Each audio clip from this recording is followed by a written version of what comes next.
Frère, quand on appelle Satan le voleur, ça veut dire que Satan peut te voler ton étoile. Il peut te voler ton mariage. Il peut te voler ton poste. Il peut te voler ta santé. Il peut prendre ce qui est à toi et te laisser avec ce qui n'était pas à toi, et prendre ce qui est à toi et donner ça à quelqu'un d'autre. Et comme je vous l'ai dit maintenant, les transactions spirituelles existent. On peut te voler ce qui est à toi. Tu vas pleurer toute ta vie. Quelqu'un d'autre peut vivre la vie que tu devais vivre. Quelqu'un d'autre peut être ce que toi tu étais censé être. Tu ne peux pas aller te marier dans une famille si tu ne connais pas les lois et les coutumes de la famille. Aimer une femme, c'est bien. Voir comment elle est belle, c'est bien.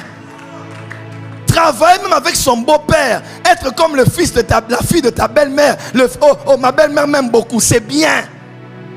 Mais si tu ne connais pas, ça va te coincer aux pieds. Le premier fils de Jacob, normalement, était censé être Joseph. Le deuxième fils, Benjamin. L'ordre a été changé. C'est Joseph qui devait être ici. Oh, je parle à quelqu'un ce matin. Tu devais être ici. Une erreur a été commise. Ce matin, nous corrigeons l'erreur. Ce matin, l'erreur sera corrigée.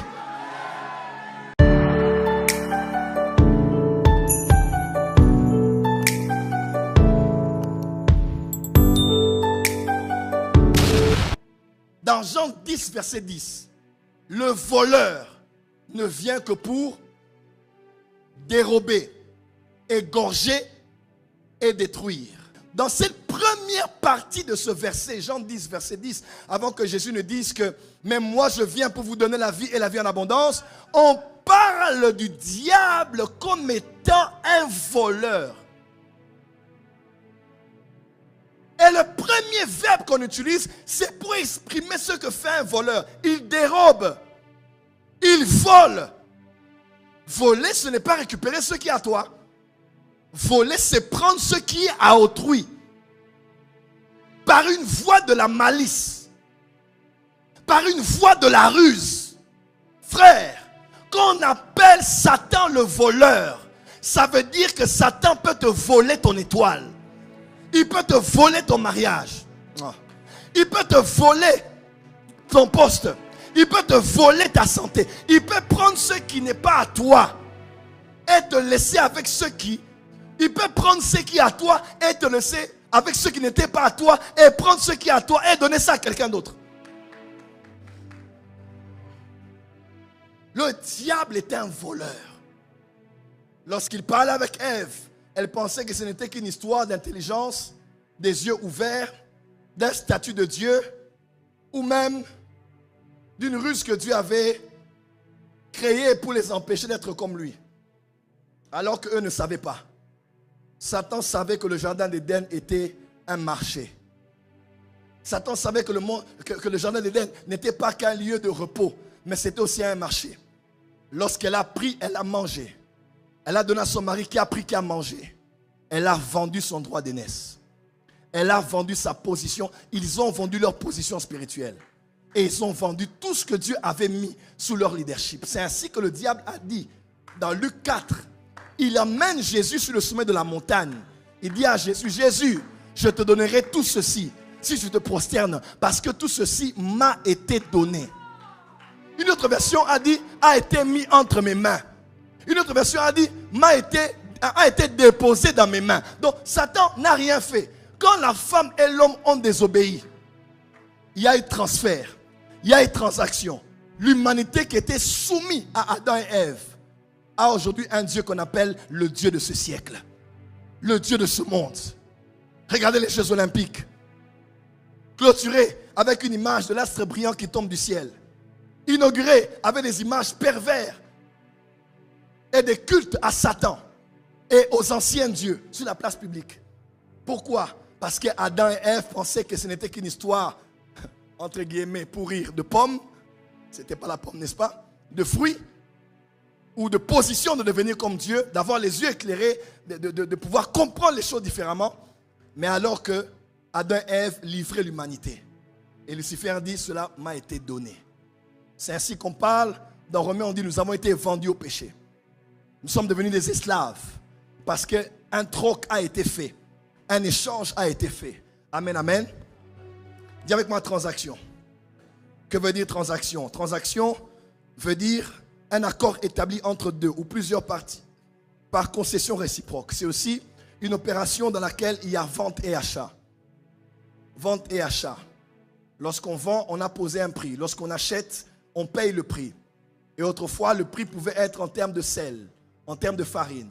On faisait des trocs, on échangeait selon la valeur établie, équitable entre un bien et un autre.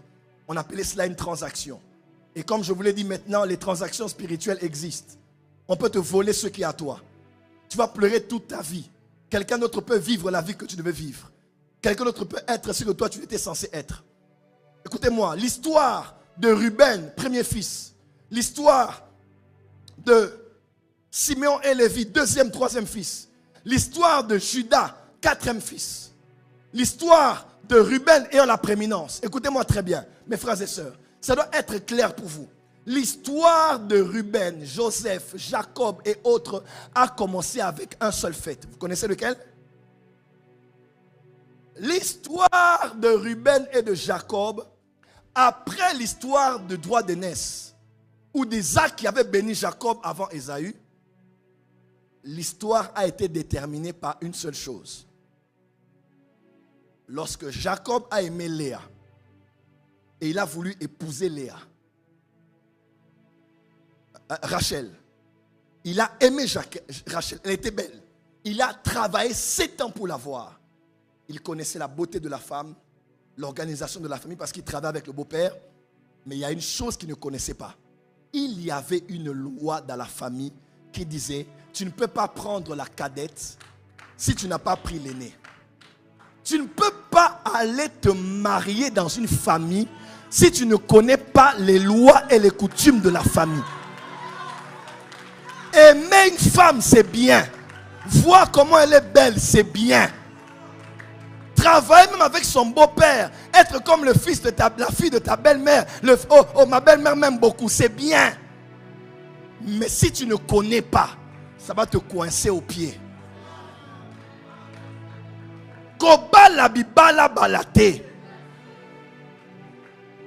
On n'épouse pas qu'une femme, on épouse une famille. Parce que l'enfant ne sort pas d'un rocher. L'enfant ne sort pas d'un arbre. L'enfant sort d'un homme et d'une femme, d'un sang, d'une lignée, d'un nom, d'une coutume. Pasteur Daniel, ce qu'il y a de grave ici, c'est que il a pris Léa. Léa a commencé à lui donner des enfants. Jusqu'à ce que plusieurs enfants, jusqu'à ce que Rachel, après avoir pleuré à Dieu, Dieu a dit par sa miséricorde, je donne à Rachel un enfant. Et l'enfant s'appelait Joseph. Et Joseph est le 11e fils de Jacob. Après la panoplie de fils que Jacob a eu avec Léa.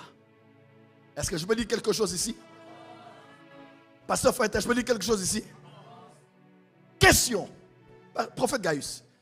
Et si Jacob avait normalement pris Rachel, qui aurait été le premier fils de la famille?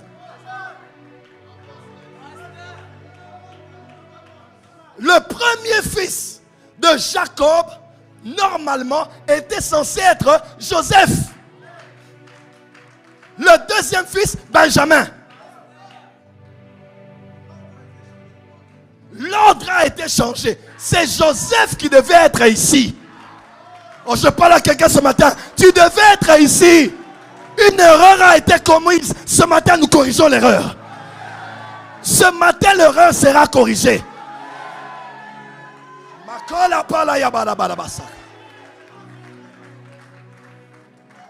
Ce n'était pas Ruben qui était destiné à être le premier. Pourquoi? Ignorance d'une loi. Il ne connaissait pas seulement que dans la famille là, on change des choses. On change la loi établie. Voilà pourquoi quelqu'un est là Quand tu regardes les gens faire des choses, tu sais que c'est toi qui aurais dû faire ça. Ruben, depuis qu'il était né, il vivait la vie de Joseph. Ruben, depuis qu'il était né, il vivait la vie de Joseph. Il y a des gens qui vivent ta vie. On a fait une transaction spirituelle. Tu vis une vie qui n'est pas à toi. Tu sais, hein, l'un des dangers du sommeil spirituel, c'est ça. Hein? Quand tu es ignorant, on va te voler des choses. Cette femme, pendant qu'elle dormait, sa copine prostituée aussi dormait avec toutes deux leurs enfants. Dormir, c'est bien, mais il ne faut pas dormir trop longtemps. Et il ne faut pas dormir quand les transactions se font. La femme a dormi sur son bébé. Elle s'est réveillée. Elle dit non, non, on va faire une transaction ici. Elle a pris son bébé mort. Elle l'a mis près de l'enfant de la femme qui dormait. Elle a pris l'enfant de la femme qui dormait. Elle l'a mis à ses côtés et elle a proclamé devant tous que c'était son enfant. Heureusement que le roi était juste. Parce que autrefois, la salle du trône était aussi le tribunal. Ah, tu n'as pas compris, tu n'as pas compris. La salle du trône était aussi un tribunal. Le monde spirituel, hein, tout celui qui a un trône peut juger.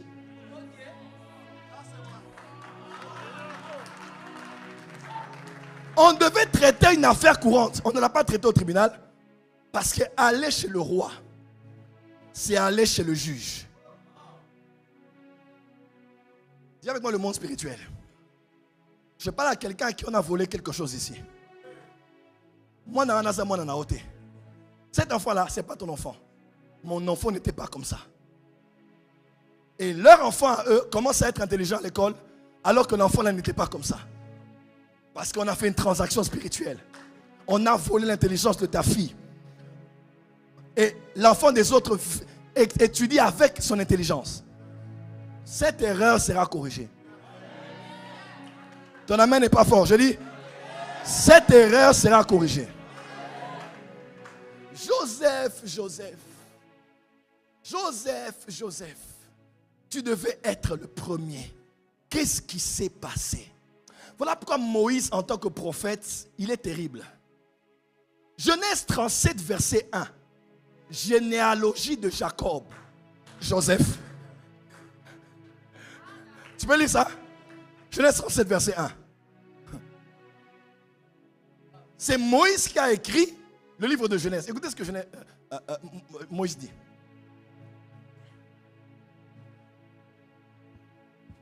Genèse 37, le premier verset, j'ai lu au nom de Jésus. Jacob demeura dans le pays de Canaan où avait séjourné son père. Verset 2. Voici la postérité de Jacob. Joseph.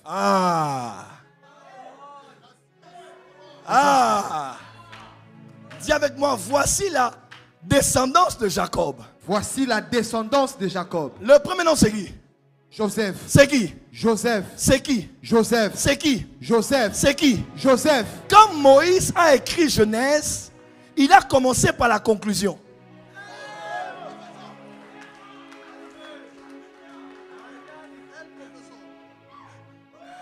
Avant que Genèse 49 ne soit là, où Moïse a expliqué comment on avait destitué Ruben de la prééminence, Moïse a d'abord commencé à dire, je commence par vous dire d'abord ce que vous devez savoir. Ne regardez pas Ruben que vous allez voir dans l'histoire. Ne regardez pas Judas qui va intervenir pour le sortir du puits. Ne regardez pas ses frères qui vont le jalouser, le faire du mal. Moi, Moïse, je vous annonce déjà, la postérité de Jacob, le premier, ce n'est pas celui que vous allez voir là. Le premier, c'est Joseph. Voilà pourquoi dans 1 Chronique 5, on dit, Judas était devenu puissant, c'est vrai. Mais le droit d'aînesse est resté chez Joseph. Pourquoi les deux se sont partagés le pouvoir en Israël? Joseph, Ephraim et Manassé, n'est-ce pas? Et Judas de son côté, c'est parce que les deux étaient les fils aînés des deux femmes de Jacob. Joseph était le fils aîné de Rachel. Et Judas, spirituellement, était devenu le fils aîné de Léa. C'est ainsi que comme c'était les principales, selon Ruth, à la fin qui dit, béni soit Léa et Rachel, qui toutes deux ont bâti la maison d'Israël, ces deux femmes devaient sortir 2 colonnes qui allaient faire de la famille d'Israël celle d'Israël. Vous comprenez après moi que naître Ruben n'est pas suffisant. Naître Siméon n'est pas suffisant. Ceux qui font des transactions peuvent te changer de place. Peuvent te changer d'ordre d'arrivée. Parce qu'on peut te ravir ce qu'on appelle la prééminence. La prééminence est allée chez Joseph et elle est allée chez Judas. Et tout le reste était derrière eux. En d'autres termes, l'ordre d'arrivée dans la vie n'est pas toujours ce qui détermine le succès dans la vie. L'ordre d'arrivée dans une entreprise n'est pas toujours le synonyme de qui sera en premier dans l'entreprise. L'ordre d'arrivée dans la vie chrétienne. Oh, nous on est les anciens. Nous on a commencé avec Daddy depuis des années. Ça ne garantit pas si tu seras le premier spirituellement. Parce que la Bible, avec tristesse, nous dit que les premiers seront les derniers. Et les derniers seront les premiers. Ma prière aujourd'hui, que tu ne perdes pas ta place.